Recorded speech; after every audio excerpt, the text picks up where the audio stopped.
आत्तापर्यंत म्हणजे साधारणपणे 12:30पर्यंत तरी त्यांच्या मुख्य निवडणूक कार्यालयातून फायनल रोल कोणाच्या हाती गेलेला नाही. म्हणजे हे फायनल रोल येणार कधी, आणि आज निवडणुका घोषित झाल्यानंतर फायनल रोलमध्ये देखील लाखो चुका असतील तर नेमकं सोडवणार कोण, हा एक विषय झालाच, तो आम्ही मार्गी लावू.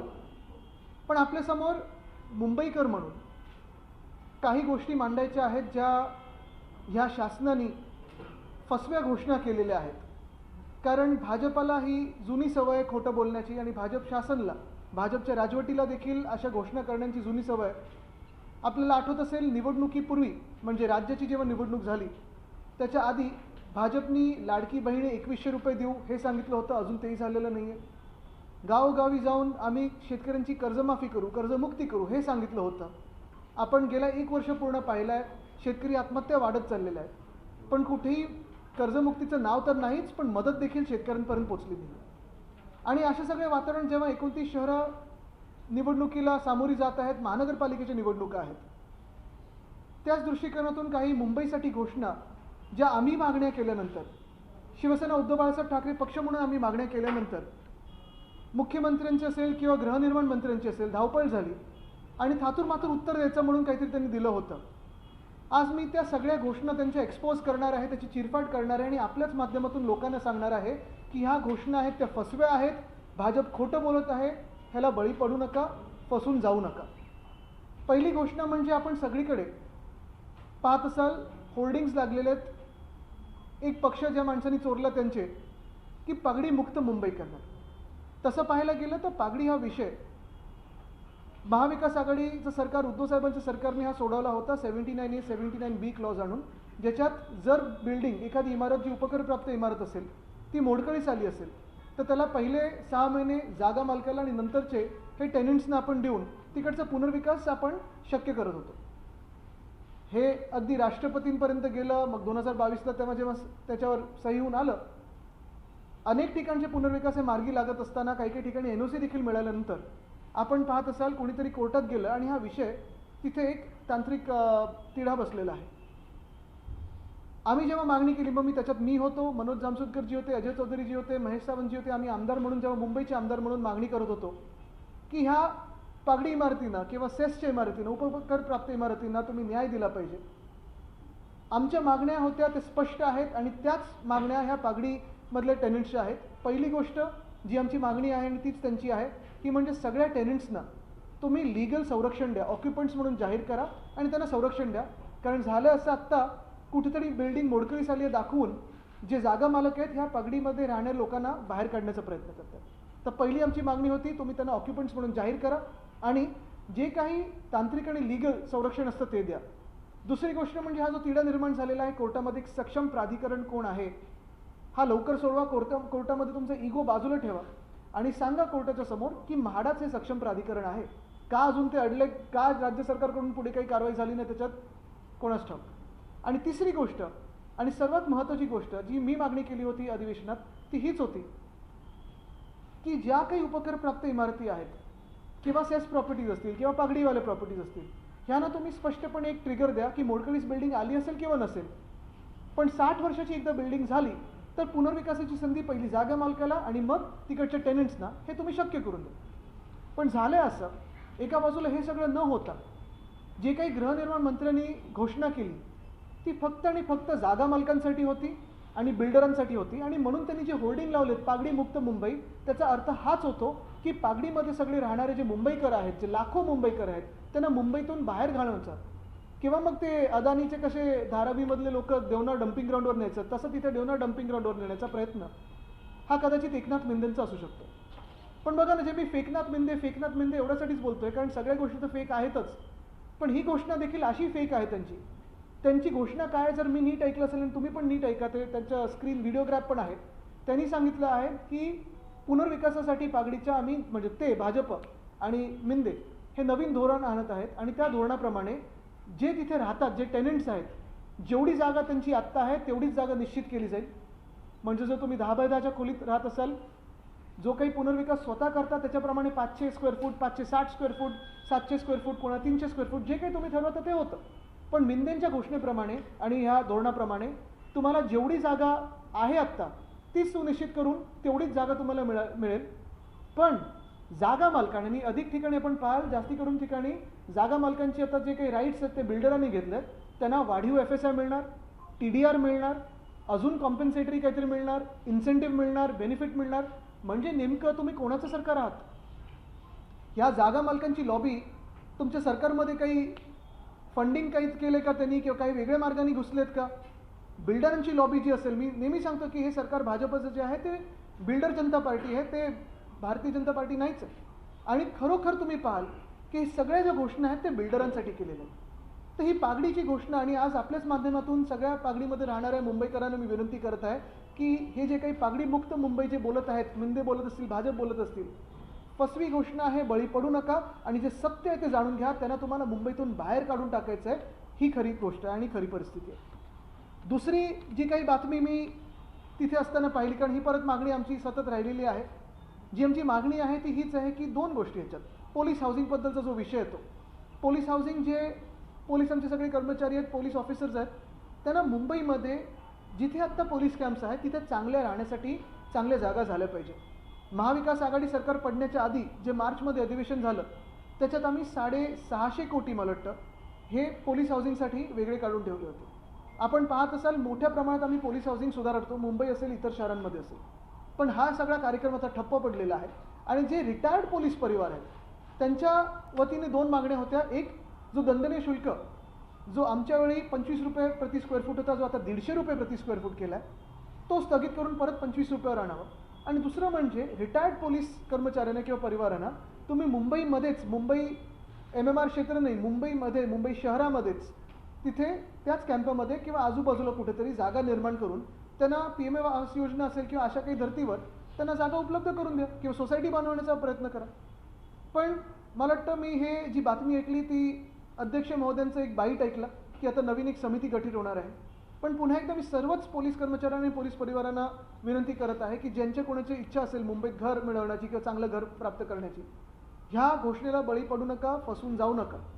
कारण पुन्हा एकदा तुम्हाला आठवण करून देतो, 2016मध्ये अशीच समिती गठीत झाली होती, 2019मध्ये अशीच घोषणा झाली होती, 2024मध्ये अशीच घोषणा झाली होती. आणि कलानगरच्या बाजूला आमच्याकडे जिथे गव्हर्नमेंट हाऊसिंग आहे, गव्हर्नमेंट कॉलनी आहे, आमचा निर्णय होता की तिकडच्या शासकीय कर्मचाऱ्यांना तिकडेच परमनंट हक्काची घरं देण्याची. पण हा निर्णय बदलून तिथे हायकोर्टासाठी ह्यांनी जागा निर्माण करून दिली. ठीक आहे, काही प्रॉब्लेम नाही. अवतीभोवती जी जागा आहे तिथे आपण शासकीय कर्मचाऱ्यांसाठी जागा निर्माण करू शकतो का? तर तिथे 10 महिन्यापूर्वी एक समिती बसली, अशीच समिती गठीत केली गेली. समिती बसलेली आहे, एकदाच भेटलेली आहे, पुढे बसूनच आहे. 10 महिने झाले, पुढे काही कारवाई झाली नाही. तर पुन्हा एकदा मी तुम्हाला सगळ्यांना सांगतोय की फसून घेऊ नका. हे सगळं जे आहे हे निवडणुकीपूर्वीचं भाजपच्या फसव्या घोषणा आहेत, ह्याला बळी पडू नका. तिसरं आणि सगळ्यात महत्त्वाचं म्हणजे उपनगरामध्ये साधारणपणे दहिसर आणि जुहू ह्या परिसरामध्ये आपल्या सर्वांना माहिती आहे हाय फ्रिक्वेन्सी रेडार आहे, काही डिफेन्स लँड्स आहेत. आणि वर्षानुवर्ष तिथे आपण प्रयत्न करतोय, सगळेच प्रयत्न करत आहेत की इथे पुनर्विकासाला कशी चालना मिळू शकते. आमचं सरकार असताना देखील आम्ही पर्याय जागी शोधून तिथे पुढे काम सुरू करत होतो. पण हे सरकार जे आता भाजपचं सरकार आहे, गेले 2-2.5 वर्ष राज्यात आहे, 1 वर्ष देवेंद्र फडणवीस साहेब पुन्हा एकदा मुख्यमंत्री आहेत. पण पुन्हा करत आपण जर पाहिलं तर गेले 12 वर्ष भाजपचं सरकार केंद्रामध्ये, गेले 12 वर्षातून 2 वर्ष जर आमची सोडली, 2-2.5 वर्ष जर आमची सोडली तर भाजपचंच सरकार इथे राज्यात आहे. आणि तरी देखील जुहू परिसर असेल किंवा दहिसर परिसर असेल, अंधेरीचा परिसर असेल, DN नगरचा, ह्या खोट्या घोषणा पुन्हा भाजप तिथे जाऊन करत असतं. तिकडच्याच मी एक स्लम सोसायटीचा उल्लेख केला.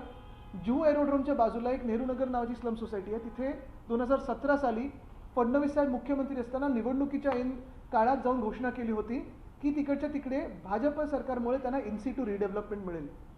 9 वर्ष होऊन गेलेली आहेत. केंद्रात पण त्यांचंच सरकार आहे, इथे पण त्यांचंच सरकार आहे. गेले 3 वर्ष प्रशासक देखील मुंबई महानगरपालिकेचे त्यांचे आहेत. कुठे एक वीट हललेली नाही.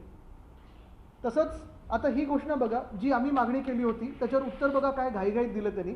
मी मागणी केली होती की जुहू परिसरात असेल, DN नगरच्या परिसरात असेल आणि अर्थात दहिसरचा परिसर असेल, या हाय फ्रिक्वेन्सी रेडार आणि मिनिस्ट्री ऑफ डिफेन्सच्या जागेमुळे पुनर्विकास होत नाही आहे. तर मी विचारलं होतं की याच्यावर पुढे काही कारवाई झाली आहे का. आता उत्तर बघा, मुख्यमंत्र्यांच्या निवेदनातून काय आलं. दहिसर आणि जुहू येथे उंच वारंवारता रेडार केंद्र आहे, हाय फ्रिक्वेन्सी रेडार आहे. सदर रेडार केंद्राच्या आजूबाजूला परिसरात पुनर्विकास करताना इमारतींचा वगैरे जे काय उंचीवर बंधनं येते. आता उत्तर आहे का? ही हाय फ्रिक्वेन्सी रेडार केंद्रात तांत्रिकदृष्ट्या योग्य असलेल्या इतर ठिकाणी स्थलांतरित करण्याचा निर्णय शासनाने घेतलेला आहे. कधी घेतला आहे, कसा घेतला आहे, कोणी घेतला आहे? फसून जाऊ नका, खोटं बोलतात, खोटं ऐकून घेऊ नका. नागरी विमान वाहतूक मंत्रालय, भारत सरकार आणि airport authority of India AAI ने दहिसर येथील रेडार गोराईला स्थलांतरित करण्याची सहमती दर्शवलेली आहे. ही सहमती कधी आली? आधी आली असेल तर त्याच्यावर पुढे काही कारवाई झाली आहे का? आणि तुम्ही आत्ता मी प्रश्न विचारल्यानंतर काय फोन करून विचारलं का त्यांना सहमती आहे का? म्हणजे तुम्ही फसवताय ना. तसंच जुहूसाठी उत्तर बघा, अजून हास्यास्पद आहे. त्याचवेळी महाराष्ट्र सरकारने airport authority of India AAI च्या तांत्रिक पथकाला जुहू येथील रडारची पर्यायी जागा सुचवलेली आहे. कुठची जागा सुचवलेली आहे? पर्यायी जागा म्हणजे कुठची हे जरा आम्हाला स्पष्ट करून सांगा. सदर जागा AAI च्या तांत्रिक पथकाला पाहणी करण्याकरता निमंत्रित केलेले आहे. पाहणी करण्याकरता निमंत्रित केले. कधी निमंत्रण पाठवलं तुम्ही? कधी त्यांना बोलवलं? काय तारखेला पाठवलं? बरं, पर्यायी जागा जर असेल तर तुमच्या कॅबिनेटमध्ये मंजुरी असेल किंवा केंद्राच्या कॅबिनेटमध्ये मंजुरी असेल, काहीतरी दाखले असायला पाहिजेत. एकदा हा तांत्रिक अभ्यास पूर्ण झाला आणि पर्यायी जागा निवडली गेली की जुहू येथील उच्च वारंवारता रेडार केंद्र स्थलांतरित करण्याची मंजुरी प्रक्रिया सुरू होईल. ह्याचाच अर्थ हा आहे की दहिसर असो किंवा जुहू असो, आम्ही वर्षानुवर्ष मग 2014 पासून आम्हाला वाटलं होतं की NDA सरकार आमचं येत आहे, काहीतरी बदल घडेल. आम्ही शिवसेना उद्धव बाळासाहेब ठाकरे पक्ष म्हणून हा विषय सातत्याने मांडत आलेलो आहे. तसाच हा विषय पुन्हा एकदा मी ह्याच अधिवेशनात मांडला की जुहू येथील हाय फ्रिक्वेन्सी रेडार आहे, दहिसर इकडचं हाय फ्रिक्वेन्सी रेडार असेल, तिकडचं एअरपोर्टचं असेल किंवा इतर काही गोष्टी असतील, ह्या सगळ्या अडचणींमुळे तिकडचा पुनर्विकास जो अडलेला आहे त्याच्यावर पुढे काय झालं. आणि मुख्यमंत्र्यांकडून असं हास्यास्पद उत्तर आलेलं आहे की दोन्ही ठिकाणी सहमती दर्शवलेली आहे. एका ठिकाणी आम्ही पथक निमंत्रित केलेलं आहे. हे आमंत्रण गेलं कधी? कुठची जागा दाखवलेली आहे? कधी ही फाईल गेली? कोणाला तुम्ही कोणाशी बोललाय? हे सत्य देखील त्यांनी लोकांसमोर आणा.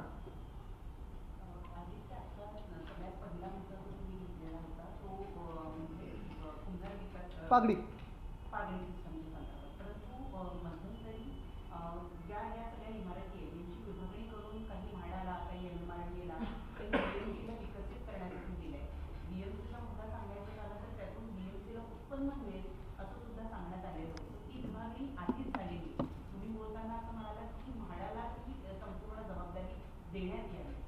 नाही, माझं म्हणणं हे आहे, सक्षम प्राधिकरण म्हणून जेव्हा आपण बोलतो की ही बिल्डिंग डिलॅपिडेटेड आहे की नाही, जो काही कायदा 79 आणि 79B अमेंडमेंट आली त्याच्यात म्हाडा हे सक्षम प्राधिकरण असेल हे सांगितलं होतं. आधी BMC होती डिलॅपिडेटसाठी, पण आता उपकरप्राप्त जे इमारती आहेत ह्या अमेंडमेंटमुळे म्हाडाच करते असं सगळ्यांची एक सहमती सरकारमध्ये आहे. पण जी केस झाली आहे ती कॉम्पिटंट अथॉरिटी नेमकी कोण आहे ह्याच्यावरनं झाली. तर हा तिढा जो काही आहे तो राज्य सरकारने सोडवावा. आणि ह्याच्यात घुसायचंच नसेल, राज्य सरकारला ह्या तिढ्यात जायचंच नसेल तर पर्यायी मार्ग हा आहे. जर आता तुम्ही हीच इकडे पूर्ण रांग बघाल, इथे शिवसेना भवनाला येताना आजूबाजूला दोन्ही बाजूला उपकरप्राप्त इमारतीच आहेत. जवळपास दक्षिण मुंबई आणि दक्षिण मध्य मुंबई या सगळ्या इमारती उपकरप्राप्त आहेत जास्तीत जास्त. आणि जवळपास सगळ्या इमारती 60, 70, 80, 90 काही 100 वर्षाच्या पुढच्या आहेत. काही चाळी आहेत. आता जी घोषणा सरकारने केली की तेवढीच तुम्हाला जागा मिळेल टेनंट्सना, ज्या चाळींमध्ये 10x10 खोळी आहे किंवा कॉमन टॉयलेट आहे, मग तेवढंच तुम्हाला मिळणार का? जे पगडीवाले मागतात ना त्या 3 गोष्टी आहेत. एक, त्यांना संरक्षण द्या टेनंट्स म्हणून. दुसरी गोष्ट म्हणजे ट्रिगर ने म्हणा 60 वर्षाची बिल्डिंग असेल, 30 वर्षाची बिल्डिंग असेल, वय तुम्ही ठरवा काय पाहिजे ते, पण मोडकळीस यायलाच पाहिजे असं कशाला? लोकांचे हाल झालेच पाहिजेत असं कशाला?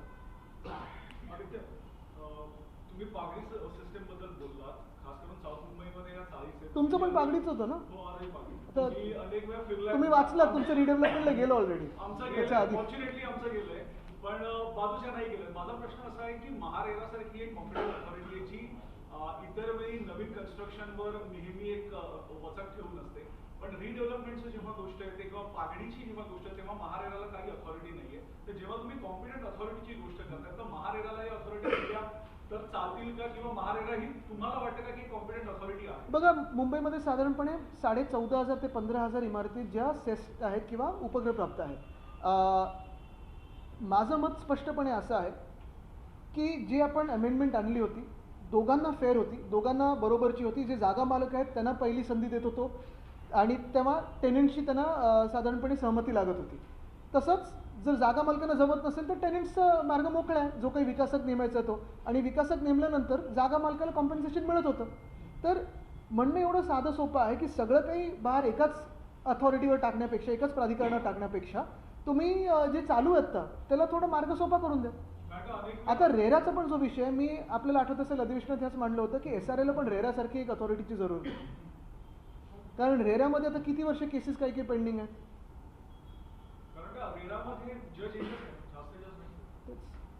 आदित्य, हिंदी में बताइए कि अभी चुनाव भी अनाउंस हो सकते हैं और इसको लेकर के बीजेपी ने कई सारी चीज़ों का अनाउंसमेंट किया, एक खबरी सिस्टम का. दूसरा, कल पीयूष गोयल ने एक फेसबुक लाइव किया कि रडार को दहिसर के जो एयरपोर्ट अथॉरिटी के रडार हैं उनको हमने आगे बुराई कर दिया है. तो इस तरीके से देखते हैं उसका कितना लगभग 4 बजे भी प्रेस कॉन्फ्रेंस हो ही जाएगी चुनाव आयोग की, और उसी चुनाव आयोग के घोषणा के पहले जो अभी सत्र हुआ, अधिवेशन हुआ महाराष्ट्र असेंबली का, उसमें हमने काफ़ी सारे मांगे की थी. और ये मांगे अभी की नहीं है, कई सारी ऐसे मांगे थी जो हम अपने कार्यकाल में काम करते आए हैं. उन्हें स्थगिति मिली अभी इस सरकार के दौरान, और अभी सरकार की आंखें खुली हैं. लेकिन एक ही बात है, मैं यही कहना चाहता हूँ कि काफ़ी सारी जो घोषणाएं की है भाजपा सरकार ने, जैसे राज्य सरकार के चुनाव के पहले उन्होंने घोषणा की थी कि लाड़की बहन इस योजना में 2,500 से ज़्यादा बढ़ाकर वो 2,100 रुपये देने वाले थे. अभी तक वो घोषणा वैसे ही रही है, पेपर पे ही रही है, उनके चुनाव पत्र में रही है, आगे कुछ हुआ नहीं है. दूसरी घोषणा उन्होंने की थी किसानों को कर्जा मुक्त करेंगे. 1 साल हुआ है अभी लगभग ये सरकार बन के, 1 साल से थोड़ा ज़्यादा. किसानों पे बहुत सारी, अगर आप देखें तो आपत्ति आई है, फिर कभी बारिश हो, कभी कुछ और हो, लेकिन किसानों को कर्जा मुक्त तो छोड़ो, मदद भी नहीं मिली. और ऐसे ही अभी घोषणाओं की बारिश शहरों में कर रहे हैं. भाजपा ने जो कल परसों में कई घोषणाएं की थी, पहली घोषणा जो उन्होंने की है वो पागड़ी की. हमारी मांग, और जो उस पागड़ी में रहते हैं उनकी मांग स्पष्ट है. पहली चीज़ उन्होंने कही है कि सब जो लोग, जो टेनेंट रहते हैं पागड़ी के इमारतों में, फिर सेस प्रॉपर्टीज़ हो या पागड़ी हो, उसमें सारे इन टेनेंट्स को लीगल प्रोटेक्शन दिया जाए, ऑक्यूपेंट्स करके घोषित किया जाए, और उनको जो प्रोटेक्शन मिलना चाहिए वो ज़रूरी है, वो मिल जाए. दूसरी बात, सक्षम प्राधिकरण ये कौन है, कॉम्पिटेंट अथॉरिटी कौन है, ये सरकार स्पष्ट करे कोर्ट में, ताकि कोर्ट में जो मामला चल रहा है वो वहीं रुक जाए. तीसरी बात, आपकी बिल्डिंग डिलैपिडेटेड हो या ना हो, खराब हो या ना हो, मेरा ये मानना है और मेरा सुझाव सरकार को मैंने जो दिया अधिवेशन में यही है कि आप एक ट्रिगर बिठाए कि ये बिल्डिंग 30 साल की है, 50 साल की है, 60 साल की है. इस उम्र में जो बिल्डिंग आती है उन्हें आपकी बिल्डिंग खराब हो या ना हो, रीडेवलपमेंट का एक अधिकार मिल जाता है. पहले 6 महीने जो लैंडलॉर्ड है उनको, और फिर बाद में के 6 महीने अगर लैंडलॉर्ड ना कर पाए तो टेनेंट्स को मिल जाना चाहिए. लेकिन जो भाजपा की घोषणा है, जो मिंदे की घोषणा है, वो कहते हैं कि हम मुंबई को पगड़ी मुक्त करेंगे. वो कैसे करना चाहते हैं, तो पगड़ी में जो रहते हैं उनको मुंबई के बाहर ढकेलना चाहते हैं. सीधी बात है, स्पष्ट बात है. उनकी जो घोषणा है उसमें यही बात उन्होंने कही है कि जो टेनेंट अभी जितने एरिया में रहता है उसे उतना ही एरिया मिलेगा. क्यों? अगर पुनर्विकास की बात हो रही हो, विकास की बात हो रही हो, तो ज़्यादा एरिया क्यों नहीं मिलना चाहिए? 300 स्क्वायर फुट हो, 500 स्क्वायर फुट हो, 560 हो, और वो सारी जो चीज़ें हैं वो निगोसिएशन में रखनी चाहिए, फ्री मार्केट में रखनी चाहिए, टेनेंट्स पे आधारित होनी चाहिए, ना कि सरकार पे. दूसरी बात उन्होंने जो की है वो यही है कि लैंडलॉर्ड हो या लैंडलॉर्ड से अधिकार जो बिल्डर लेते हैं उनको FSI बढ़ाकर मिलेगा, TDR मिलेगा, इंसेंटिव बेनिफिट मिलेंगे. तो सारी की सारी बातें जो सरकार है, वो जो मैं पहले से कहते आया हूँ कि ये बिल्डर कॉन्ट्रैक्टर की सरकार है, वो बिल्डर कॉन्ट्रैक्टर की ही सरकार है, जनता की सरकार नहीं है, स्पष्ट हो जाता है. दूसरी बात जो आपने कही, जो रेडार की है, पिछले 10-12 सालों से केंद्र में भाजपा की सरकार है, पूरी मेजॉरिटी की सरकार है. हम भी जब उस NDA सरकार में थे, हमारी भी मांग यही थी, और बाद में भी हम मांग भी करते रहे. हमारी जब सरकार थी महाराष्ट्र में, उस पर काम भी करते रहे. दहिसर हो या फिर जुहू, इस परिसर में जो हाई फ्रीक्वेंसी रेडार है, डिफेंस की लैंड है, इसी की वजह से वहाँ का जो पुनर्विकास है वो कहीं ना कहीं रुक जाता है, कहीं ना कहीं अट जाता है, गतिरोधक उसमें आ जाता है. और हमारी मांग यही रही है कि इस हाई फ्रीक्वेंसी रेडार को शिफ्ट किया जाए. सालों से हमारी मांग रही है. फिर एक बार मैंने ये मांग दोहराई, इसका मैंने अभी अधिवेशन में भी मेरे भाषण में इसका जिक्र किया. और अभी मेरी मांग के बाद जो भाजपा ने कहा है कि जुहू और दहिसर के हम जो हाई फ्रीक्वेंसी रेडार है वो हिला देंगे. लेकिन मैं लोगों से यही विनती करूंगा, वहीं के जो आजू बाजू के जो नागरिक हैं उनसे यही विनती करूंगा कि भाजपा झूठ बोल रहा है, कृपया करके इस झूठ में आप ना फंसे. क्योंकि अगर करना होता तो अभी तक कर देते थे। 12 साल इनकी केंद्र में सरकार है, 10 साल इनकी राज्य में सरकार है, पिछले 3 सालों से भी इनकी राज्य की सरकार है, बीएमसीमी पे प्रशासक इन्हीं का है। और ये करते हुए भी हमने जब मांग की फिर एक बार, तब चुनाव के पहले जाके इन्होंने कहा है कि जुहू में हमने इनवाइट किया है एआई को कि दूसरी जगह कौन सी है देखने के लिए, और गोराई का भी जो वो दिखा रहे जगह अभी कोई स्पष्टता नहीं है। तो ये साफ तौर पे झूठ बोल रहे हैं। ऑपरेशन मुस्कान के तहत सरकार ने कहा कि हम लड़कियों को या बच्चों को खोज रहे हैं जो मुंबई या महाराष्ट्र से जा रहे हैं, लेकिन जो आंकड़े आ रहे हैं कि हर दिन बहुत ही भयानक आंकड़े हैं। और इस राज्य में गृह मंत्री कौन है, ये भी आज पूछने की बात आई है। यालाच एक जोडून प्रश्न आहे. काल जी टीका केलेली होती त्याच्यावर आज उत्तर देताना अमित साटम असं म्हणालेले आहेत की निराशेच्या गर्तेत गेलेले आहेत उद्धव ठाकरे आणि त्यामुळे ते अशी वक्तव्य करतात. भारताच्या इतिहासामध्ये सत्तेत असलेल्या पक्षातले आमदार मोठ्या प्रमाणावर उठून बाहेर पडणं आणि नवीन सरकार स्थापन करणं हे भारताच्या इतिहास एकमेव उदाहरण आहे, शिवसेनेचं आहे. या निराशेच्या भावनेतून उद्धव ठाकरे असे टीका करतात. चिल्लर लोकांना मी उत्तर देत नाही। गृह मंत्रालयाचा विषय आलेला. काल कांदिवलीमध्ये पोलिसांवरती काही गुंडांनी हल्ला केलेला जे आरोपीला पकडायला गेले होते. पण हेच तर मी तुम्हाला सांगतो, तुम्ही कुठच्याही शहरातच बघा आणि तुम्हाला आज पुन्हा एकदा विचारतो मी, गृह खातं चालवायचं कसं किंवा म्हणजे तुमच्या फोनमध्ये घुसायचं कसं हे भाजपला बरोबर माहिती आहे, ते सोडा. पण गृह खातं असेल, कायदा सुव्यवस्था असेल किंवा भ्रष्टाचारी कारभार असेल, आणि मग ह्याची तुलना कुठच्याही दुसऱ्या शहरांबरोबर करा आणि शहर चालतं कसं, तुम्ही मला एक शहर दाखवा या देशामध्ये जे भाजप शासित आहे आणि चांगलं चाललं. आदित्य तेजस्वी घोसाळकर यांनी आज भाजपमध्ये प्रवेश केलेला आहे. आपल्या पक्षाशी जुनं नातं राहिलेलं आहे घोसाळकर कुटुंबियांचं. त्या बोलताना असं सुद्धा म्हणाले की मला खूप वेदना होत आहेत, परंतु मला हा निर्णय नाही, बोलण्यासारखे खूप गोष्टी आहेत त्याच्यावर, पण आज मी बोलणार नाही कारण मला ह्या विषयाकडनं डायव्हर्ट करायचं नाही. परंतु आजच त्यांचा पक्षप्रवेश होऊ दे ना. नुकसान होईल असं बिलकुल नाही, पण त्याच्यावर नंतर बोलेन. खूप आमच्याकडे पण खूप गोष्टी बोलण्यासाठी. येत्या दिवसामध्ये आणखी काही लोक जाऊ शकतात. बघा, सगळं काही झालं तरी मुंबईचे हाल आपण पाहत आहे, आणि जे कोणी भाजपमध्ये प्रवेश करतील पुढच्या काही दिवसांमध्ये असतील किंवा भाजपला मतदान करतील, जे काही मुंबईचे हाल आहेत त्याला ते स्पष्टपणे जबाबदार राहतील, थेटपणे जबाबदार राहतील. जे धारावी मॉडेल तुम्ही सतत क्रिटिसाइज करत असता की धारावीच्या लोकांना बाहेर काढलं जाते, तुम्हाला वाटते साऊथ आणि सेंट्रल मुंबई पागडी पक्षाच्या नावाने हेच मुक्त, केलं जातं? पागडी मुक्त जे एकनाथ शिंदे बोलत आहेत सतत, एकनाथ शिंदे बोलत आहेत सतत, ते पागडी मुक्त हेच आहे की त्यांना मुंबईमधला जो टक्का आहे पागडीमध्ये राहणारा त्यांना सगळ्यांना बाहेर काढायचं. दादरमध्ये स्थानिक जे भाजप आहेत त्यांनी आंदोलन केलं की मच्छी मार्केट रस्त्यावरती मच्छी मार्केट चालू राहणार नाही म्हणून स्थानिक भाजपच्या नेत्यांनी आंदोलन केले. कसं बघतात? त्यांना आता कोळीवाडे पण असेच करायचे आहेत. आपल्याला आठवत असेल ससून डॉगचा पण विषय हाच आहे, जिथे ज्या भाजपच्या खासदाराला नाकावर रुमाल घेऊन फिरण्याची सवय आहे, जर मुंबई महानगरपालिका त्यांच्या हातात गेली तर असंच सगळं आपल्याला ते दुसरीकडे स्थलांतरित करून देतील. आपण अधिवेशन झालं आहे ते. आज अधिवेशन काल संपलंय आणि आज निवडणूक आयोग पत्रकार परिषद घेते आहे. कदाचित निवडणूक आयोगाने त्यांना सांगितलं असावं सरकारला की तुम्ही लवकर आठवा. कदाचित सरकारने सांगितलं असेल की आमचं अधिवेशन संपलंय, तुम्ही घ्या. कसं म्हणताय आपण? एकनाथ शिंदे यांनी भाषणामध्ये धुरंधर चित्रपटाचा उल्लेख करताना स्वतःला धुरंधर तर उद्धवजींना निर्माण झाले. कुठे दूर गेला माहित नाही मला, पण जाऊ दे. तर मुख्य गोष्ट हीच आहे की तुम्ही जे बोललात ना आता, कदाचित हे मी पहिल्यापासून बोलत आलोय की एकामेकांच्या ऑफिसमधून काम करतात, पण असं मी पुन्हा एकदा आपल्या सर्वांना ह्याच गोष्टींवर आणतो कारण हे विषय जे आहेत ते लाखो मुंबईकरांच्या जीवनाशी निगडीत आहेत, त्यांच्या घरी हे जाणारे विषय आहेत. आणि म्हणून मी आपल्याला एवढंच आवाहन करीन की कोणी ह्या फसव्या ज्या काही घोषणा आहेत भाजपच्या त्याला बळी पडू नका. आज निवडणूक जाहीर होईल, खरं तर मतदार याद्या अजून आल्या नाही. तुम्ही एक ट्विट सुद्धा केलेलं आहे, जाहिरात मी पहिलंच बोललो ना ते. तर काहीच तास बाकी आहेत. थोडा इंतजार कीजिए. 25 वर्ष शिवसेनेकडे सत्ता होती असं आशिष शेलार बोलतात. आम्ही गेल्या 5 वर्षाचा सर्व हिशोब मांडतोय, परंतु आता ऐका, नाही एक मिनिटं. एक तर त्यांना परत ते खूप बिचारे आहेत, मी त्यांना काही उत्तर जास्ती देत नाही, पण भाजपला हे बोलतोय ते कुणाल कामरा कसं बोलतात ना, नाव न घेता सगळं काही बोलतात आणि सांगतात आता केस टाकून दाखवा. तुम्हीच असाल तर तुम्ही केस टाकाल. 25 वर्ष जेव्हा आम्ही सत्तेत होतो, 20 वर्ष त्याच्यातून भाजप आमच्या सोबत होती. म्हणजे तुमचं म्हणणं आहे का की आम्ही चांगलं काम केलं नाही? जर चांगलं काम केलं नसेल तुम्ही आमच्यासोबत का होतात? उपमहापौर पद असेल, मग कुठचे BSTचं असेल, इम्प्रूव्हमेंटचं असेल, ही पदं कोणी भूषवली होती? आणि जर आम्ही वाईट काम केलं असेल मग आमच्यासोबत का होतात, चांगलं काम करत नसू तर आम्हाला सोडून का गेला नाहीत तुम्ही?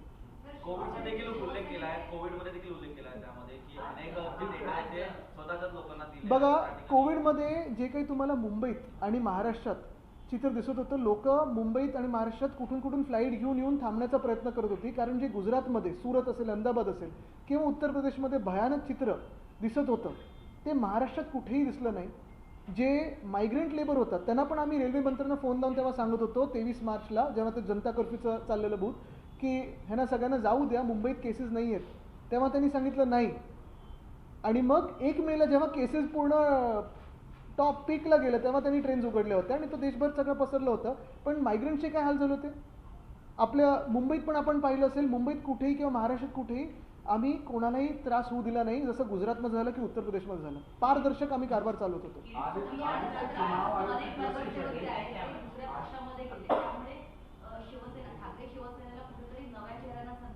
आपण प्रत्येक निवडणूक जर पाहाल मग 1997 असेल, 2002 असेल, 2007 असेल, 2012 असेल, 2017 असेल, जास्तीत जास्ती महिलांना संधी ही शिवसेनेतून मिळालेली आहे.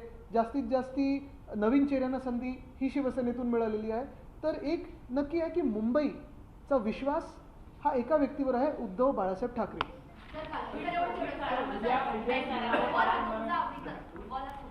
हो,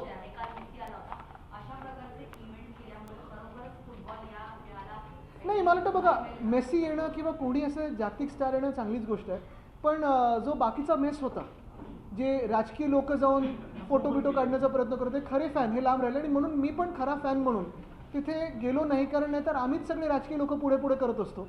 जे खरे फुटबॉल खेळतात किंवा जे खरोखर यांच्याकडून प्रेरणा घेतात त्या तरुण मुला मुलींना कधी संधी मिळणार. धन्यवाद. बोलले ना फोटो काढले.